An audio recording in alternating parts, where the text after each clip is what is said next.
Good day, 12 Yuns A. No?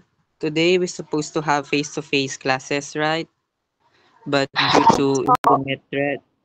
due to inclement weather, we need to meet online. So let me present my PowerPoint. Ayan. Can you see it na ba? Okay, yeah. So for today's lesson, we're going to tackle about figures of speech.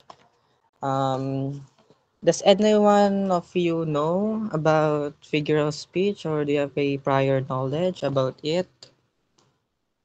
None? Okay.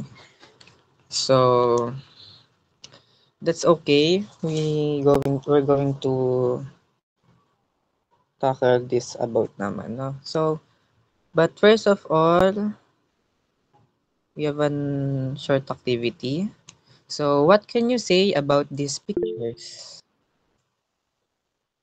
Okay, Mr. Rafael, what can you say about the picture? Bale dun sa may ano, sa may puno parang, hindi siya yung naka-steady lang. Kumbaga parang, naglalag siya dahil sa hangin, gano'n po. Yun lang po, thank you. Okay, very good. Miss Collis. Sir, I can say, sir, sa first picture po, it's like winking at me, sir. Okay, very good, no? So we can see that the star in the first picture is winking, no? It's very uncommon. Then the second picture is a girl who has a shiny face like a star.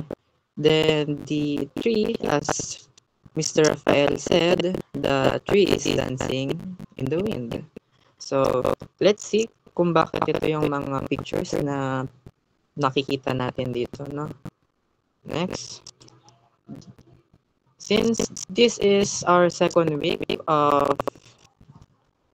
um, talking about creative writing, no? Pinapalit-ulit lang natin na creative writing is a form of expression that uses imagination, emotion, and creativity to communicate ideas. It focuses on style, originality, and meaning, not just facts or information. So we all know that you also have a subject called creative nonfiction, right?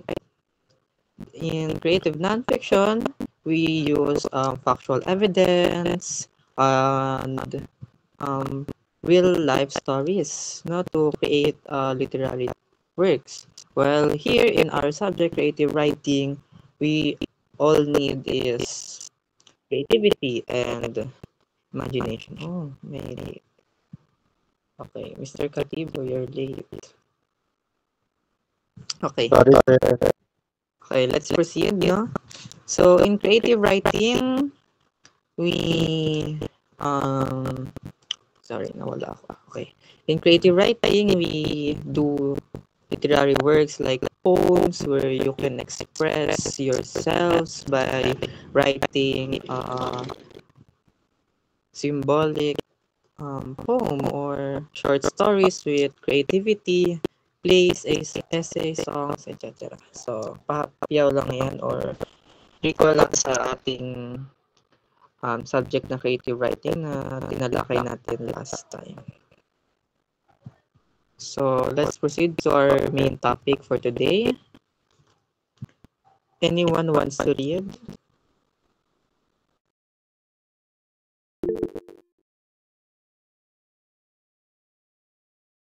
Go ahead, Mr. Katibo. Figure of speech. As a figure of speech is also called figurative language. They are used to add color when expressing ideas, whether through speaking or writing. A figure of speech is also called figurative language. They are used to add color when expressing ideas, whether through speaking or writing.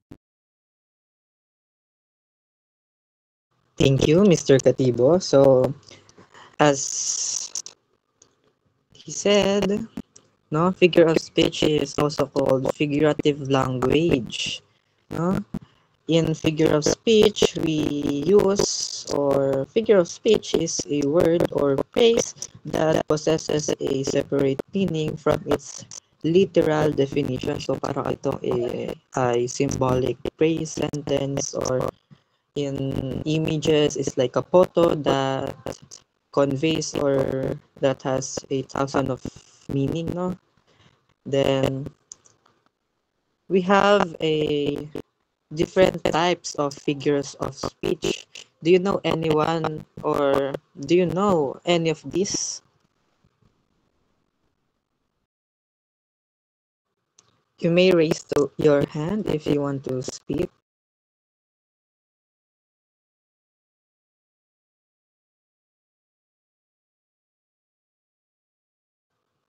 None? Okay, let's proceed.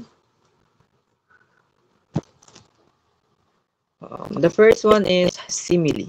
A simile is a comparison between two different things using the words like or as. Similes are used to create vivid description that help the audience make connection between ideas. For example, our new marketing strategy is like a breath of fresh air.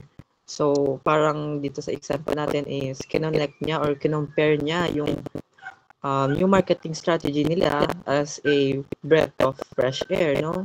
It's like the marketing strategy is new or fresh sa kanila, so it's like a breath of fresh air. Another example is you were brave as a lion. So if someone said you that you are brave as a lion, it doesn't mean that you are lion, right? No, tao tayo. So kino-compare lang na yung katapangan ng isang leon is yun yung nakikita niya sa'yo. So, parang sa example natin kanina, no, dito sa ating motivational activity na yung second photo na her face is shining like a star. So, we use like to compare her face with a star. No? So, let's proceed. Metaphor. A metaphor directly states that one thing is another, making a strong, often symbolic comparison. It's commonly used in business to draw parallels between strategies and familiar experiences. So in metaphor, we compare things directly, no? We don't need to use like or as. Like on simile. For example, life is roller coaster. In this sentence, they convey that the life is not actually a roller coaster, but it's like a roller coaster because in life we face up and downs. Another example for metaphor is time is money. No? Time is money, like the time is gold, time is precious, so we don't need to waste it, so we need to use it um, responsibly. Next, hyperbole. So here in hyperbole, we opt to exaggerate things, like the example, I am so hungry I could eat a horse. Can you actually eat a horse? No, hindi ba? So, in the example, it actually conveys, or the actual meaning of this is, you are so hungry that you could eat. No? Another example is, I could do this forever. So, does it mean ba na you can do a certain thing forever? Hindi, diba? So, it means na you do that for a long-term period. So that's the meaning of hyperbole, exaggeration used for emphasis or effect. Next one. Who wants to read?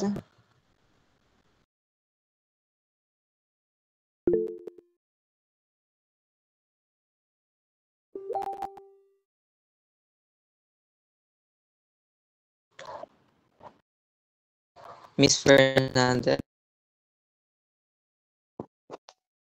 Personification. Personification attributes human traits to non-human entities, often making abstract ideas more relatable. In business, personification can help create an emotional connection with your audience. Example, the leaves dance in the wind.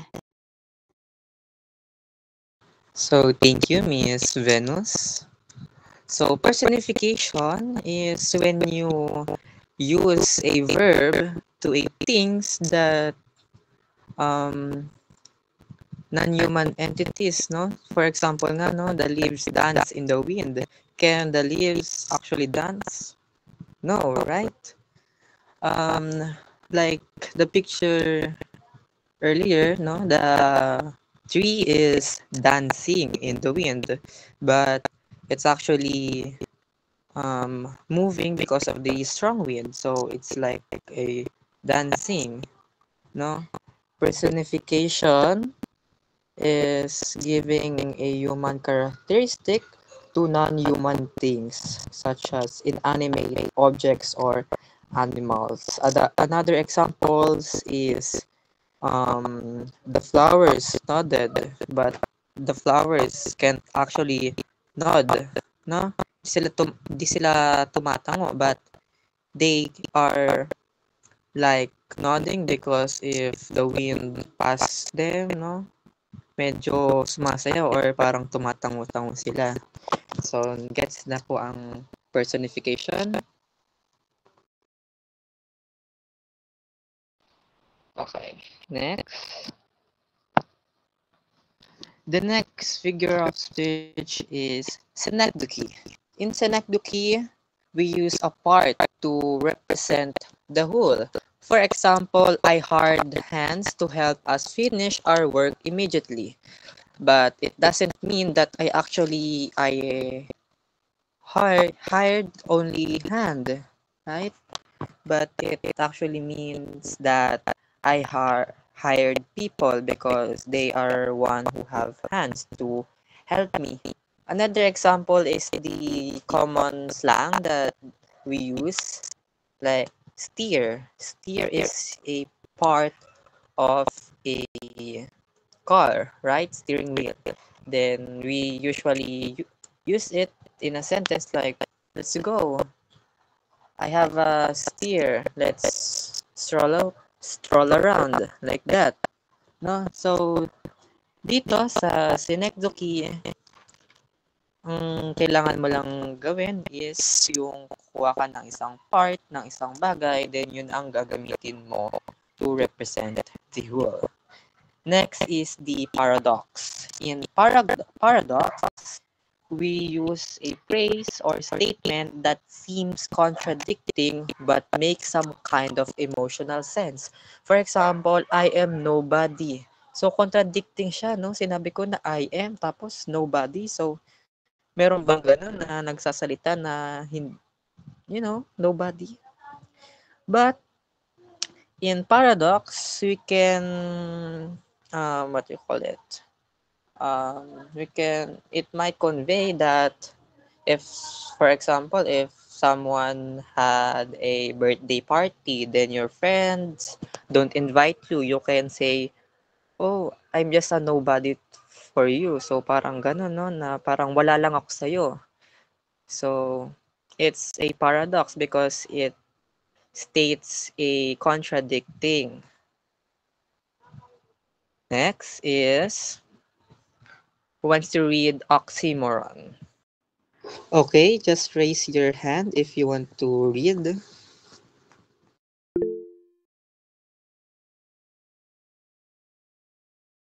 Okay, Mr. Katibo. Sir, audible po? Yes, go ahead. Oxymoron. An oxymoron pairs contradictory terms to create a striking and often thought-provoking image. Example, our success is a bitter victory given the challenges we face. So here in oxymoron, we often combine two contradicting terms. No, for example, here in our sentence, the oxymoron here is bitter victory.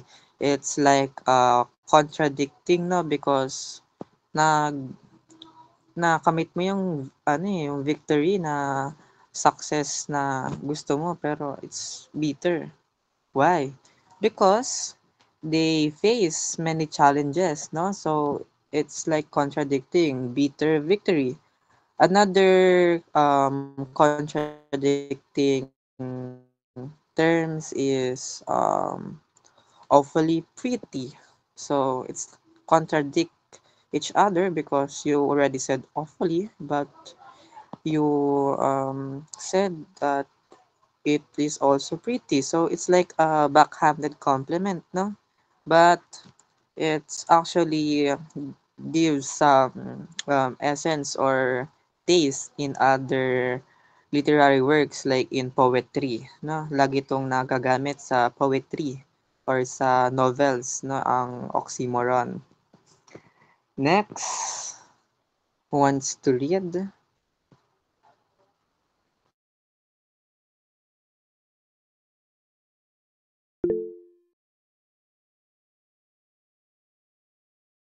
Okay, Mr. Rafael.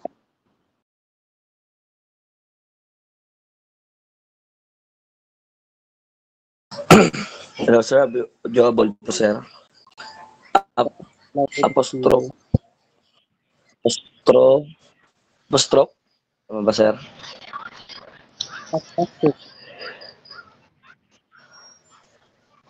An apostrophe. Occurs when a speak address. An absent person, an inam, inanimate, inanimate, inanimate object or an abstract idea as if it could respond. While more common in literature, it can be a dramatic device in speeches. Example, success will meet again soon enough. So, thank you, Mr. Rafael, no? In apostrophe, we often address the absent as if it present. For example, success. Can you actually meet success? Like literally face to face, personal? Hindi, 'di ba?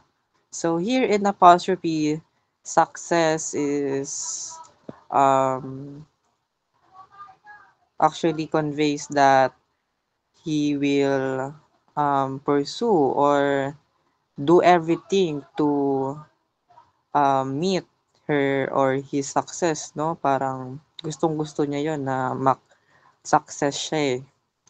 So, in apostrophe, lagi yung ginagamit na parang ano rin siya, parang personification but not necessary na personification, no? This is apostrophe is a figure of speech that often used in dramatic speeches. Another example of it is this line. Oh, stars and clouds and winds, ye are all about to mock me. So parang ano no, yung sinabi niya dito, yung stars and clouds is parang imamak siya pero hindi naman talaga totoong imamak siya. So parang naghahanap siya ng isang bagay na wala naman talaga tapos yun yung inan-animate niya, no? So that is apostrophe. Next, allusion. So, pang medyo marami-rami na rin na ano natin, no? Na talakay na figure of speech, no? Medyo mabilis ba? Naiintindihan ba ng lahat? React nga kung naiintindihan naman. Okay, sabihin niyo lang kung kailangan nating bagalan, no? So, let's proceed to allusion. Allusion refers to a literary, biblical, historical, methodological, and character or place. For example, this place is like a Garden of Eden. No? Saan natin matatagpuan ang Garden of Eden? Garden of Eden may be found, or we usually read it in the book of Genesis in the Bible, no? Where the God make the heaven and the earth. No, this is the paradise when he put Adam and Eve, no? So it's a biblical place, but ginamit niya sa isang sentence to convey that the place is looks like a paradise. The place is so beautiful that it looks like a Garden of Eden. No? Another example is don't act like Romeo in front of her. No? We all know that Romeo is the character, protagonist in the novel of William Shakespeare na Romeo and Juliet. No? So this sentence convey that don't act like Romeo. Romeo is a noble man, brave, charming. So that is allusion. Next is irony. The irony use of words to conveys meaning that is the opposite of its literal meaning. So parang ano siya, para siyang paradox, no? Para siyang paradox na gumagamit ng contradicting pero it makes sense, no? Pero iba tong irony. And itong irony is para ding oxymoron. In oxymoron naman is using two contradicting terms lang ginagamit. Pero here in irony, we use praise. And there is three types of irony. The first one is verbal irony. It is a contrast between what is said and what is meant. Example, oh, you're so pretty, when it's not. So, parang sinabi mo na, uy, ang ganda mo, pero sa loob-loob mo napapangitan ka sa kanya. No? Para siyang what do you call it? Sarcasm, no? Madalas to sa magjowa, no, na magtatanong yung isa na, for example, magtatanong isa, pwede ba ako pumunta sa isang lugar, ganto ganyan. Then, the other ones will said, go ahead, but deep inside, ayaw niya talaga. So, that is verbal irony. No? Sinasabi mo yung isang bagay or isang salita na hindi naman talaga yun ang gusto mong iparating. So, kabaligtaran ang gusto mong iparating sa kanya. Next is situational irony. In this irony, it is the contrast between the actual result of action and what is expected. For example, a fire station burns down. Ang irony niya pakinggan, no? No? Na yung fire station mismo na maraming firefighter is nasunog sa apoy. So, it is actually the contrast or kabaligtaran ng what we expect. Kasi syempre nga naman, pag nasunog ang isang fire station, expected natin na hindi to matutupok ng apoy dahil andun lahat ng firefighters natin. Another example is the fish drowned. No? Yung fish nalunod. No, it's contradicting, no? Kasi nga expected natin ang isda marunong lumangoy. Pero the fish is actually can drown, no? Kasi hindi naman sila talagang lumalangoy lang sa tubig na talagang sa tubig lang sila eh. Umaahon sila, no, para magkuha ng oxygen, no? Meron lang silang gills na nagsasala ng tubig kaya nakakahinga sila sa ilalim ng tubig, pero kapag hindi sila nakakuha ng fresh air from sa hangin is nalulunod din sila. So that is situational irony na yung isang sitwasyon na ine-expect mo talaga na hindi naman dun mangyayari yun is nangyayari, 'di ba? Another type of irony is dramatic irony. This can occur when the audience or the reader knows more about the events that the character. No, here in dramatic irony, hindi to madalas nagagamit sa literary works kasi nga we don't see or read usually ng isang literary work na may involvement ng reader, no, na parang kasi nga ang dramatic irony, ang example nito in Romeo and Juliet, the audience knows that Juliet is only asleep, not dead, but Romeo doesn't, and he kills himself. Excuse me. So, in Romeo and Juliet, we, the reader, knows that Juliet is not actually dead, right? But we can't say it to Romeo because we are the reader, right? We can say it that, Romeo, wag kang magpapakamatay. Natutulog lang yan si Juliet. So, hindi natin pwedeng gawin yon kasi nga, wala tayo doon. So, it's like a dramatic irony na alam mo pero hindi mo masasabi sa kanila. Parang sa mga palabas. For example, sa zombie movie, no? Sinisigawan natin yung napapanood natin na wag kayo diyan, may zombie, ganun ganyan. Pero hindi nila yun maririnig kasi nga audience tayo. So that is dramatic irony, no? Ang lagi lang nagagamit dito sa mga literary works is this verbal irony and situational irony. So, kung meron man kayong alam na dramatic irony na ginamit sa isang literary works, you can share it to us in our GC later or we can tackle it in the next meeting, no? Para ano din kami, no? Ma-amaze din kami sa isang dramatic irony. Actually, I know one of dramatic irony that used in one of Vice Ganda movie, no? Sa kung alam niyo yun, yung girl, boy, bakla, tomboy, there's a particular scene na nandun sila sa hospital, then binasa nila yung tawag dito, yung script, no? Na parang sila yung reader, no? Si Vice Ganda talaga mahilig yun na tumitingin sa camera, no? Na we don't usually see sa ibang movie, no? So that is dramatic irony kasi alam niya yung ganap, no? So next, onomatopoeia. So here in onomatopoeia, we uses words that mimic sound, no?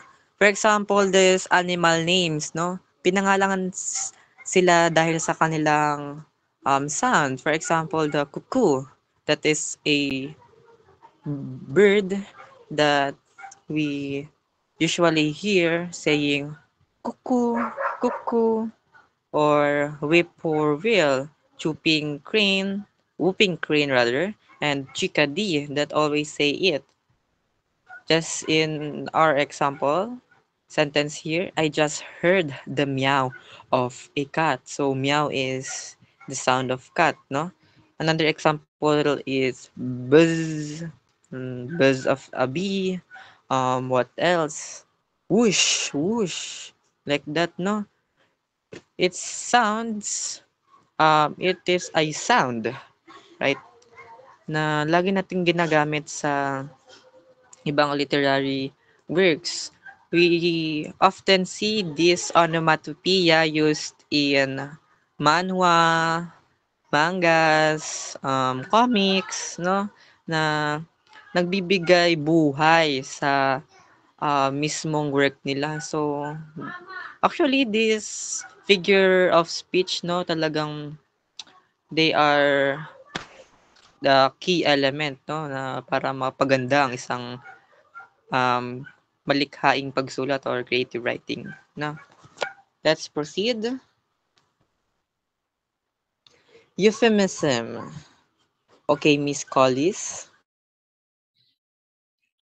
Euphemism. It is used to express a mild, indirect, or vague term to substitute for a harsh or offensive term.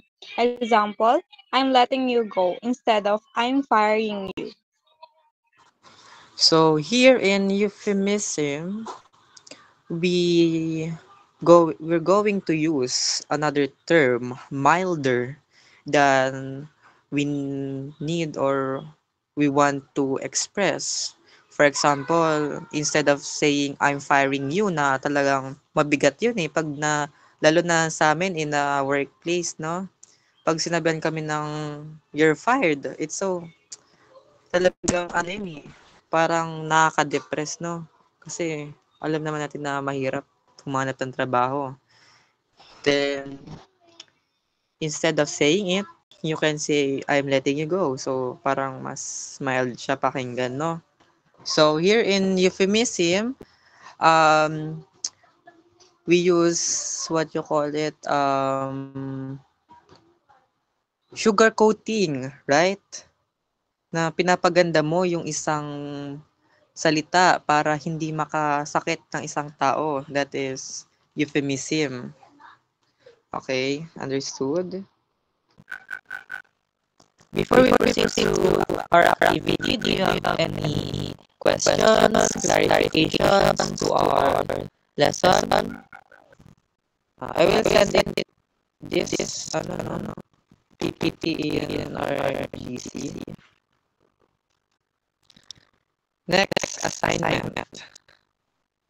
So you can screenshot this PowerPoint na. Ay, sila rin naman later, no?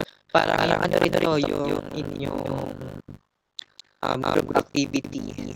No, but this one is individual and papasa nyo na lang po next week, no? Then, remind ko lang din ng lahat na we're going to have a quiz next week, no? Short quiz lang naman, 15 items tungkol sa tinalakay natin. So, presentation muna tayo bago yung quiz. So, yun lang. Thank you for listening. I hope you learn a lot in our meeting today. Thank you guys and God bless.